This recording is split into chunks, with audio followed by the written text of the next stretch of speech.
am interested in networking. Our local Chamber of Commerce is where all the cool people hang out in this city. I tried to get the board of our little organization to let me represent them at the chamber, but we voted no. Now I have joined a union with membership in the thousands and will be pitching the idea to the executive board. What can I say to persuade them? Many nonprofit organizations are members of the chamber. What are the benefits? I would advertise any jobs available and meet people. How do I pitch this idea to the board? Whatever it takes, I will join the local Chamber of Commerce representing one of the groups I am a part of. How do I convince the board?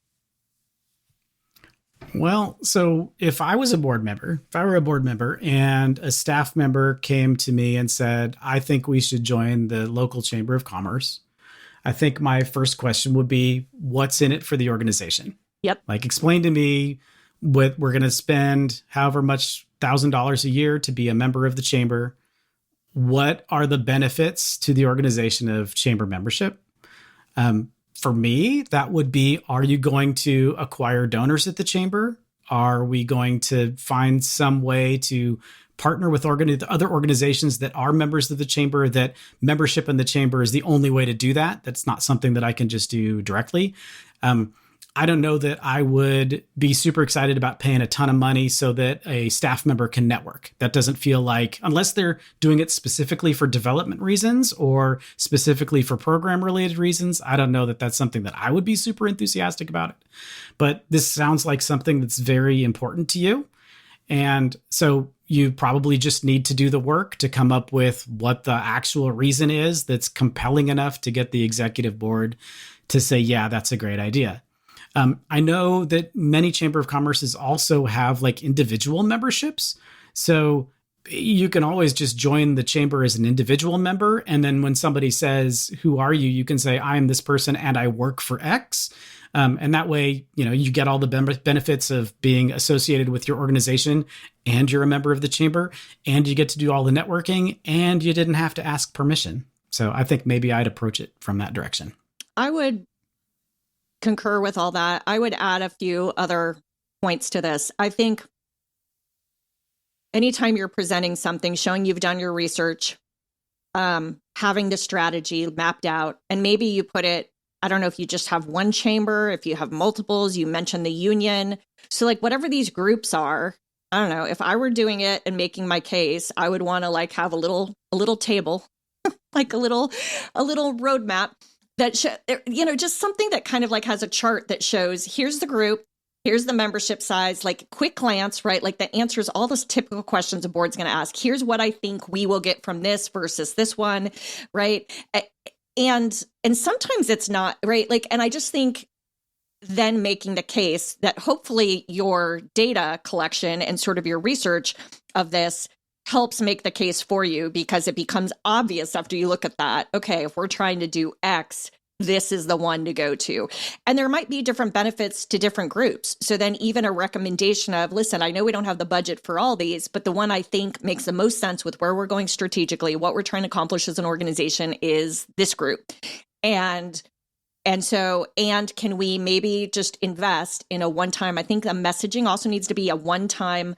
Sometimes you do these things and, right, your membership's for a year or whatever. And a year is enough time to start to see some traction if you're actively involved. And so also pitching it as, this is not a forever thing, but it's, let's try this out, because it feels like for whatever reason, it's going to open up a lot more networks than we can do ourselves. And so I think there's some ways to position it that also, say, gosh, there's, if we take the way you approached it, Andy, and we're like, oh, like maybe it's to a development, meet new people, get new donors, get new sponsors, whatever. Okay, then that's fine. But like also just being able to say, if that's the goal, is this, which group makes the most sense for it? Like which group and here's why. And so, I don't know. I think with all these things, having the info summarized with a particular recommendation and specific reasons why and how long is this, like, is this we're going to now do this every year, or is this a one-time thing? And the other thing I was thinking about with chambers, I mean, I know a lot of nonprofits who do it because of the other smaller nonprofits that get a better health insurance rate, or they get shared costs. Like maybe they can get insurance because it's a group. You kind of the power of economies of scale of having multiple members of a chamber is more power. Like it helps you have lower insurance because you get a chamber rate or whatever, fill in the blank. So there's some organizations do it. They're like, I want to have different board members. Like I want to find a pool for different board members. And like a group like that might make sense. And so I think just thinking through those kinds of things. But I totally agree, Andy. It's kind of like you got to be really clear on your why, what benefit will this be to the organization? And will we know after a year? Can we assess this in a year if we saw the benefits and then reevaluate? And candidly, like we can either throw our money at a variety of different strategies. And usually you can't do any of this stuff, like forget about chamber membership. But like if you're trying to like get new donors, that's going to cost, everything's going to like there's some cost, time cost, actual financial cost. So is it worth the investment to like see if this has traction? I mean, I almost would start it as like, can we just pilot this for a year, or can we just try this for a year and then reevaluate? And to me, sometimes that makes people calm down a little bit before they just shut it all down. Nonprofit governance. Nonprofit answers. Nonprofit board. Nonprofit management. Nonprofit marketing. Nonprofit resources. Welcome to Nonprofit Everything, the podcast where hosts Andy Shurick and Stacey Wedding answer your questions about all things nonprofit. Welcome, everybody, to another episode of the Nonprofit Everything podcast. I'm Andy Shurick. I've got Stacey Wedding here, and we're here to answer all of your nonprofit questions. So the way this works is you email us questions, you send them to us on the socials, you get them to us somehow, and we do our best to answer those questions. Those are the only questions we answer, so we don't make up our own. We just use the ones that you send us, so please get those into us. There's also an email, questions@nonprofiteverything.com. We've got a great show today. Thanks for joining us, and we will jump right into it.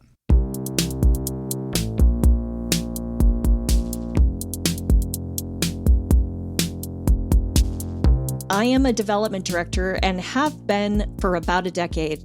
I have dealt with many challenging donors over the years, but recently have reached my breaking point with a demanding, erratic donor. I won't share all the nitty-gritty details with you, but let's just say that almost every communication I get from him starts with, quote, "It's urgent, please call me in the next few hours." And he also makes inappropriate comments about what a cute secretary I would make. Sadly, he's not even a large donor, just an annual donor that gives us less than $250 a year, but makes promises about someday giving us a large gift or a large planned gift. None of these have come to fruition yet. How do you navigate donor relationships where the individual's behavior, communication style, and emotional instability create uncomfortable dynamics? Should I still remain donor-centered? And if so, how do I protect my emotional bandwidth in the process? Oh my gosh. I'm so sorry. This is gross. This makes the hair on my skin just raise and stand straight up. Oh, yeah. I mean, I'll start with a story. There was a donor that one of my organizations worked with years and years ago, and some people listening may know the story. But he had a check that he was going to give us, and he called and he said, "Can somebody please swing by and pick up the check?" And he showed up when we opened the door. When he opened the door, he was just standing there in his bathrobe with clearly nothing else on. It was unfortunately for him, we sent a male staffer to go get the check. So I don't think it was quite what he was expecting. But we laughed about that for a very long time. That's gross. But yeah, but it's, I mean, and part of it is that you're as a development director, you are not responsible for someone else's, emotional damage. Like that's not part of the job description. So we've talked about this before, and it's a very common theme is that because we talk about being donor centered, because we talk about like that we need to pay attention to what the donor needs, that the relationship has kind of been turned way too far the other direction, that donors think they run the show. And here's an example of someone who feels like all of a sudden he has a little bit of power because he's dangling imaginary money in front of you. And so he can do creepy things. So number one, I would make sure that your executive director knows all about it, that your ED knows about it, and tell the ED that you'd like to make sure that the board is aware of this as well. Like this is the kind of thing where if you don't have like a whistleblower policy or some way that you can make an important issue known to the rest of the organization, that's why those kinds of things exist. You want to make sure that the board is aware that there's a creepy donor who's trying to take advantage of staff members, because from an ED role, like if I'm the ED in the situation, this stops immediately. And it can stop immediately a couple of ways. One is that even though you're the development director, you are no longer the person responsible for this donor. This person has now been assigned to someone new. It might be the treasurer. It might be someone else in the board who isn't going to be creeped out by a creepy old man. So that's the first thing I would do, is make sure that person, maybe your organization's too small, but then pick a board member to do it. Say this board member is now responsible for this donor, and the board member is going to take no guff from this dude at all, because they're going to recognize that $250 a year. I mean, and some of the like promises about someday giving us a large gift, maybe it's a bequest, maybe it's in his will, and that's going to be the solution to this scenario is this guy's just going to die, and then maybe the money shows up anyway. But there, under no circumstances should you put yourself in the position for $250 for even any amount of money. It is not. And I'm sorry, I'm getting mad about this one. And I hope that's what you wanted, because this makes me very angry. No person at any dollar amount should ever treat a nonprofit development person as if they're their own personal plaything. That is totally inappropriate, needs to stop immediately. And there's no dollar amount that makes it okay. So you said he gives us less than $250 a year. If it's $1 million a year, it's still not okay, period. Yes. Amen. I just thank you for saying that, Andy, because I was feeling just as angry as you were. And honest to God, like we have to stop.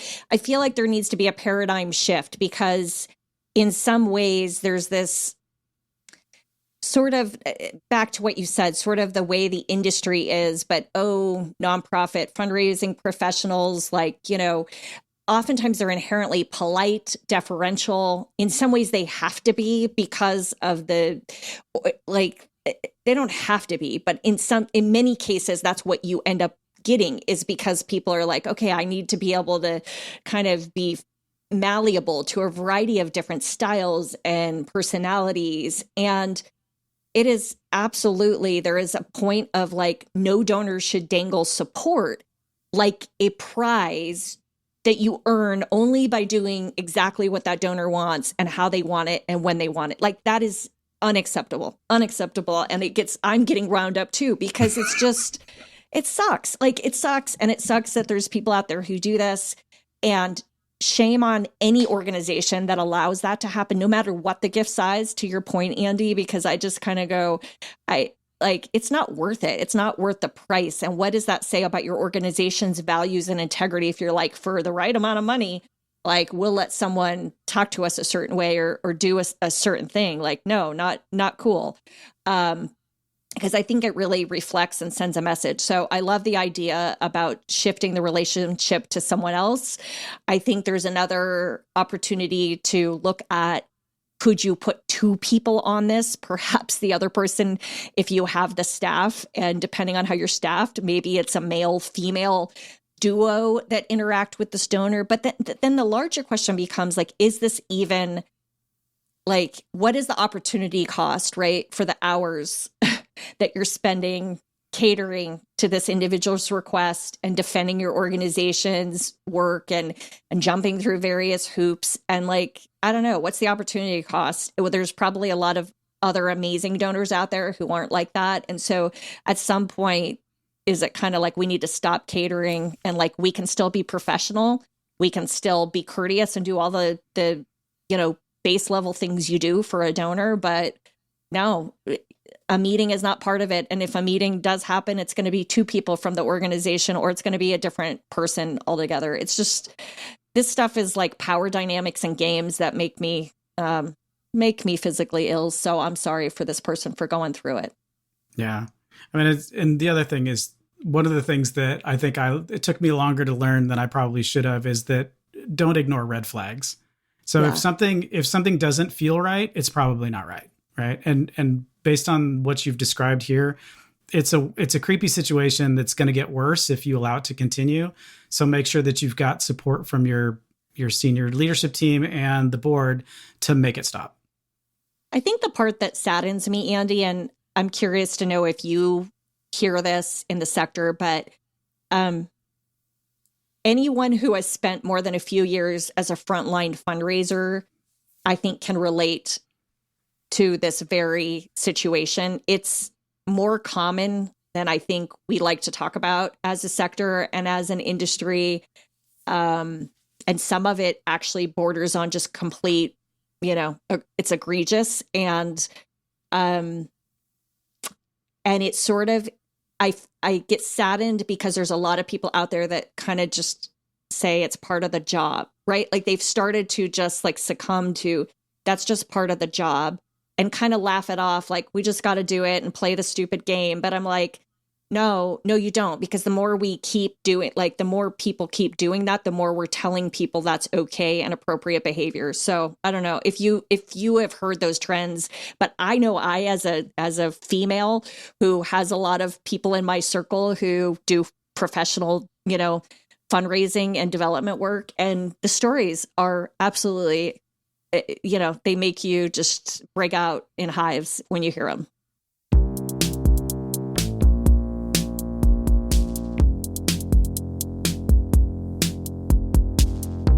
Our donor base is aging out, and we're struggling to engage younger donors who want everything digital and authentic.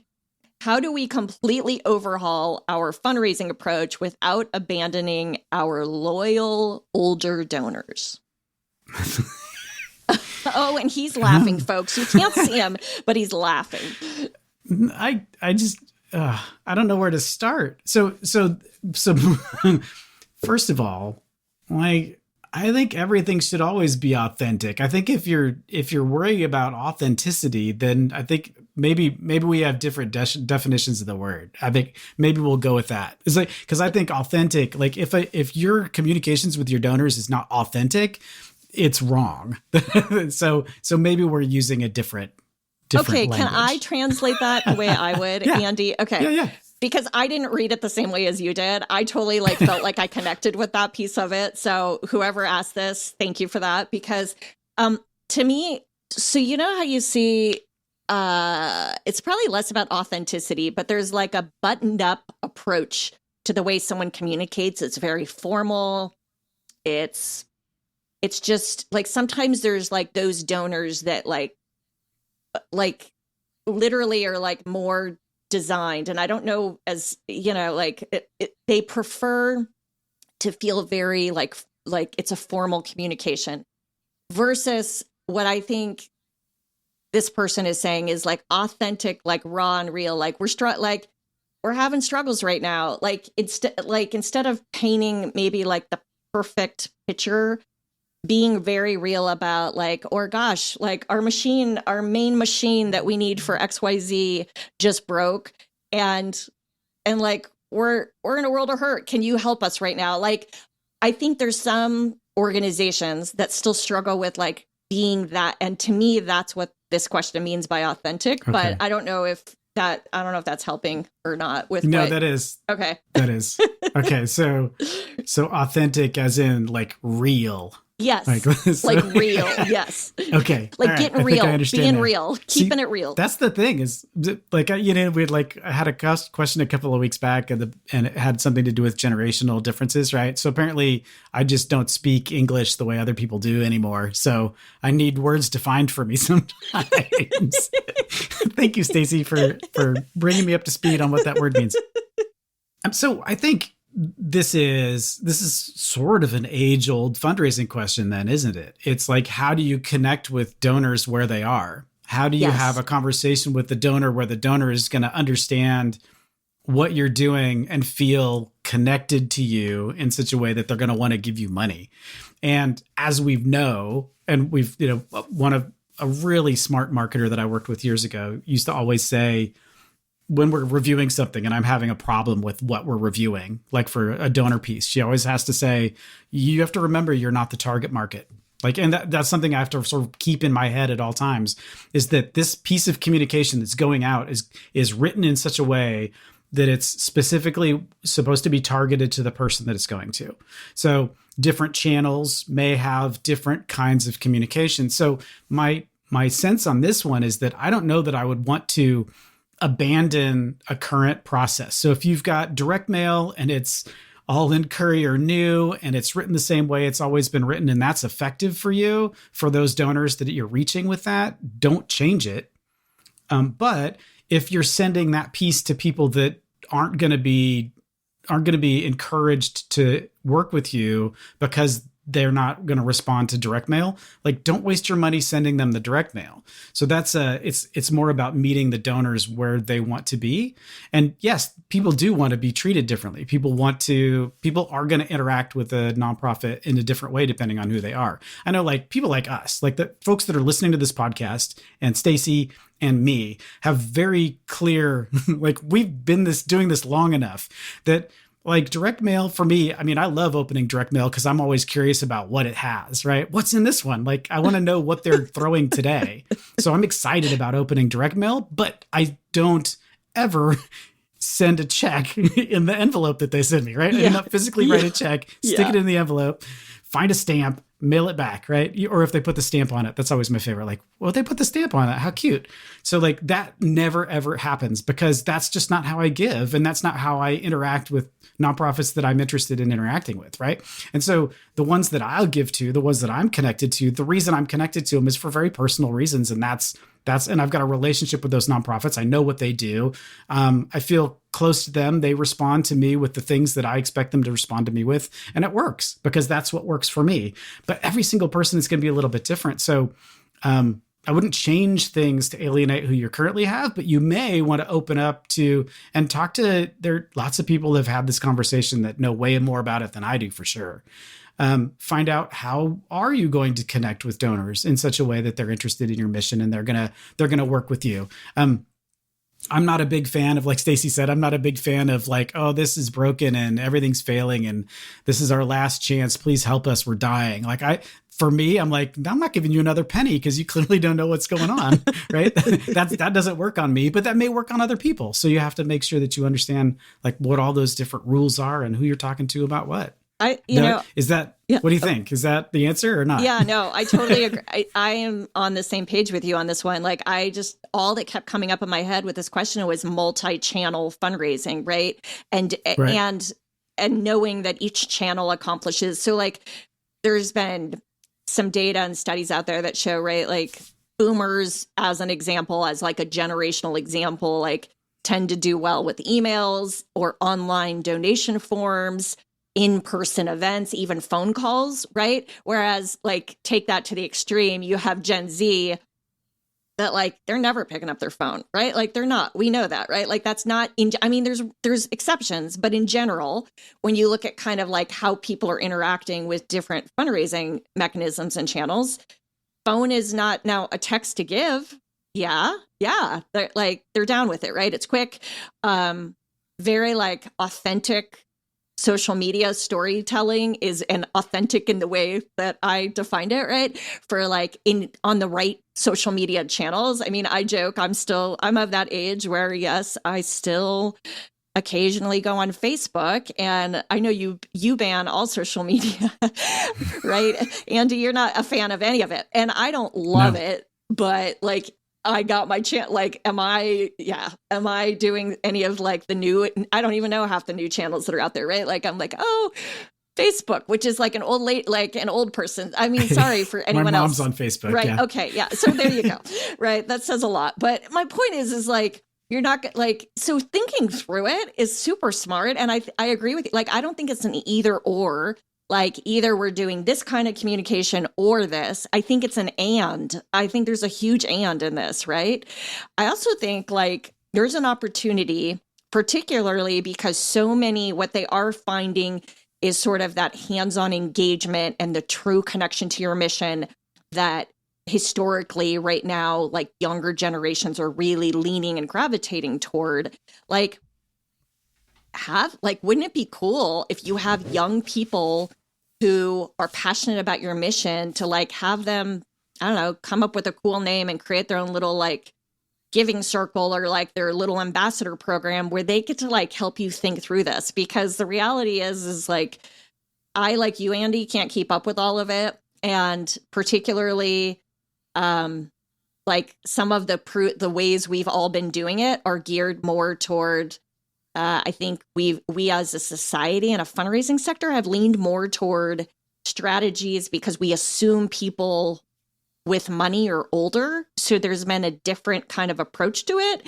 And that's not always the case. And particularly in today's day and age with a lot of young entrepreneurs and people being wildly successful at a much younger age and having, technology that they've used to create some wealth and success. Like, I just think that we'd be blind as a sector to not start thinking more about how we communicate with all generations through different channels that resonate with those people. So I hope that adds a layer of complexity to it, right? Because like there's only, you got more planning to do, you got more segmentation to do, you've got like, and that's hard for a lot of smaller nonprofits with the one person shop. So I think those organizations are going to have to like look at if they have donor demographic data, where is the majority like of their donors coming from?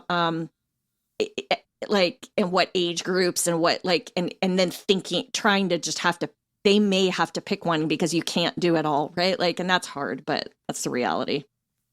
Yeah, and there's some fun data analysis things you can do too to come up with like what you should focus on, because if you look at what the lifetime value is, so what a particular donor gives you over their lifetime based on the stream that they came into you from.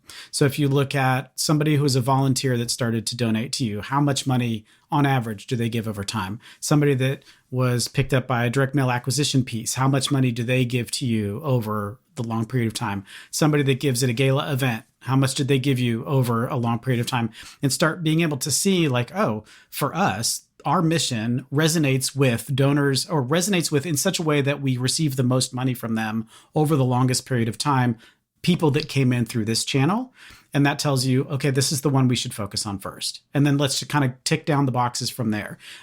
It's a fun data analysis project to do. And it's not anything that involves any complicated statistics or anything, because if you're tracking your donor information already, you probably have a basis for this as well.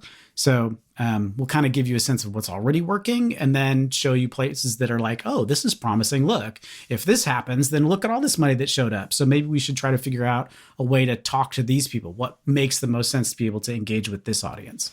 So I think there's some fun stuff that you can lean into, even for a small shop. You don't need a lot of money and consultants and staff to be able to figure that kind of stuff out, for sure.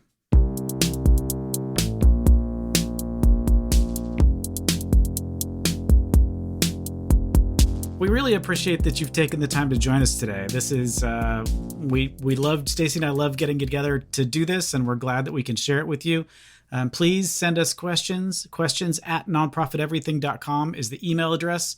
Or if you go to the nonprofiteverything.com webpage, there's a Ask a Question button there. Also show notes for all of our episodes. And it's a really easy way to see all of the 200 plus episodes that we've already, I think this is episode 201. So 200 other episodes that we've already recorded, answering on average 2.5 questions per episode. So that's what, like 1 million questions we've answered so far.